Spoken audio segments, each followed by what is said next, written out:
Okay guys, for today's video, balik tayo kay Atomic Credit, na nako-convert natin siya usually, di ba, to cash. However, with issues with converting to cash, na-explain ko rin sa inyo later, okay pa ba mag-convert into cash? At the same time, gusto kong i-share sa inyo about credit line increase kay Atome. Naguguluhan din ako kasi tuloy-tuloy tumataas yung credit line ko with Atome. And kung gusto nyo rin tumaas ang credit line nyo with Atome, you may want to stick out until the end of this video. Okay? So samahan nyo ako, pag-usapan natin yan.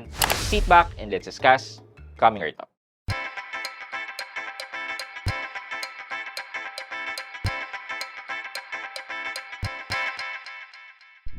Hi guys, this is Pat and you're in Pat Quintos Review TV.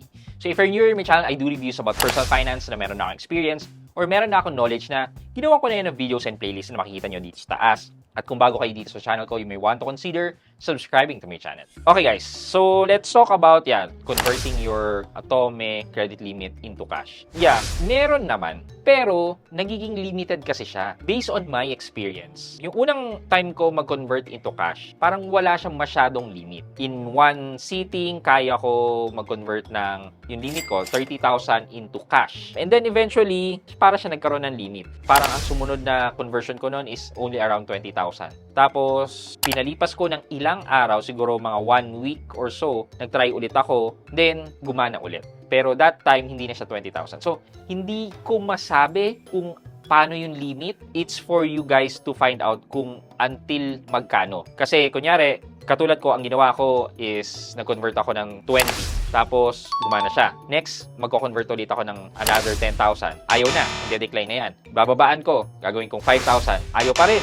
Ulitin ko ulit. Try ko 2,500. Ayaw. Try ko 1,000. Gumana. So, okay. So, 21,000 pala. So, nag-try pa ulit ako. Sinubukan ko ng 500. Gumana. So, 21,500. So, ganun yung ginawa ko to determine kung ano ba yung limit ko during that time. Pero ngayon, at this time, mukhang mas bumababa pa yung limit. So, parang wala na ring sense na hanapin mo yung limit. So, parang trial and error lang ang magagawa mo right now. Kunyari, magko-convert ka sa Maya Business. Kunyari, 10,000, mag-go through yan. Tapos ayaw na, maghihintay ka. Hintayin mo siya, palipasin mo siya. Or, ito yung suggestion ko. So, si Maya kasi, isa lang yan as a merchant. You can also use another QR para matry nyong mag-convert to cash. Ano ibig sabihin? So, hindi lang naman si Maya yung pwede nating gamitin to convert to cash. Kunyari, nagamit nyo na si Maya, na limit na kayo, then you can try other QR merchant as well. So, kung meron kayong own bank na QR, then you can use that own bank QR to transact your convert to cash as well. However, the problem there is, like si own bank, meron siyang clearing period na plus 1 day sa transaction date. Meaning, hindi papasok kagad. Kunyari, ngayon mo transact ng umaga, kinabukasan pa ng umaga, dun pa siya papasok. So, meron pa siyang clearing period.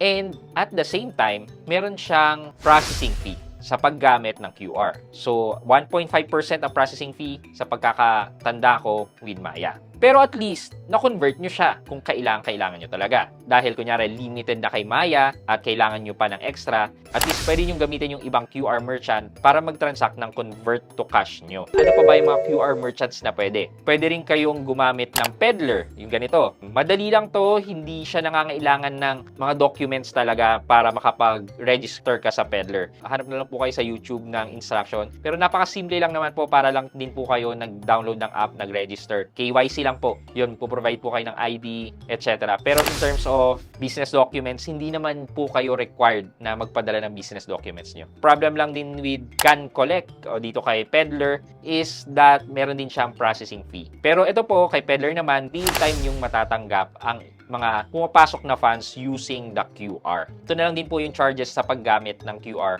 with Peddler. Again, hindi lang po si Maya Business ang pwede nyo maging option ng convert to cash using Atome. Pwede rin po kayo gumamit ng iba't ibang QRPH na merchants na meron kayo. So, kung nakapag-apply kayo before ng QRPH ni Own Bank, pwede nyo gamitin. Kung gusto nyo naman, pwede rin kayong mag-apply ng QRPH gamit ang Can Collect or si Peddler. So, now na-discuss na natin yung convert to cash, ano yung sinasabi ko about credit line increase? Yung credit line increase, actually, it depends on your usage of Atomic Credit. Ako per my experience, monthly ako nag-i-increase with Atome. Hindi naman mataas, mga 3,500, mga ganon. Kahit hindi ko siya ginagamit, nagkakaroon ako ng credit line increase with Atome. Just this April and May, nagbago ng referral scheme si Atome. Dati kasi quarterly yung nila, pa-iPhone nila. Ngayon, monthly na lang. Tapos, medyo tinaasan nila yung quota na 88 na ang kailangan para makakuha ka ng iPhone. So, parang napaka-imposible. Pero, at the same time, every successful referral mo with Atome grants you, una, nandun pa rin yung points. Pangalawa, yung credit line increase. So, every successful referral mo with Atome grants you 800 pesos na credit line increase. Okay, ito na yung gusto ko ipakita sa inyo. Nag-increase ang aking credit line because maraming gumagamit ng aking Atome referral link. So, maraming salamat po sa lahat ng gumagamit ng aking referral link ng Atome kahit hindi po natin maabot yung iPhone dahil napakahirap po talaga. Ito po, kung mapapakita ko po sa inyo, nagre-reset po kasi yung referral every month. So, hindi siya na-accumulate. So, parang sayang na hindi natin naaabot yung referral na 88 referral every month at para makuha yung iPhone. Pero, yun nga po, in terms of available spending limit, every successful referral, nag-i-increase po ang ating credit line. So, kung yan, mapapansin niyo po, halos every day, meron po akong 800 pesos na increase. Parang hindi naman po siya pera, parang kung tutuusin, wala naman pong kakaiba dahil utang yon, hindi naman natin pera yon, hindi ko naman pera to na ini-increase nila. So, hindi naman ako magbe-benefit siguro masyado. Siguro na lang pag kinailangan ko talaga, doon ako magbe-benefit na malaki-laki yung mahihiram ko. Pero in terms of pera, hindi naman sa akin yan eh. Siguro dun sa referral, nagbe-benefit na lang po ako dun sa 200 points na binibigay nila every referral. So, papakita ko lang din po sa inyo yung points. Ayan, it's 4,940 points na po ako with Atome. Pero kasi, parang wala naman akong maggamit dito. Kung makikita nyo po yung mga vouchers na pwedeng bilhin dito kay Atome, wala naman ako magamit kundi itong 1,000 pesos rewards na nagkakalaga na 2,000 points kay Atome. Masyadong mahal in terms of value. Itong 500 pesos na gift pass is, ang katumbas na ito is around 550 lang. So, ito yung mga sulit na rewards gamit ang Atome points. Itong Robinson Supermarket, yan, napakasulit niyan. Yan yung madalas na kinukuha ko.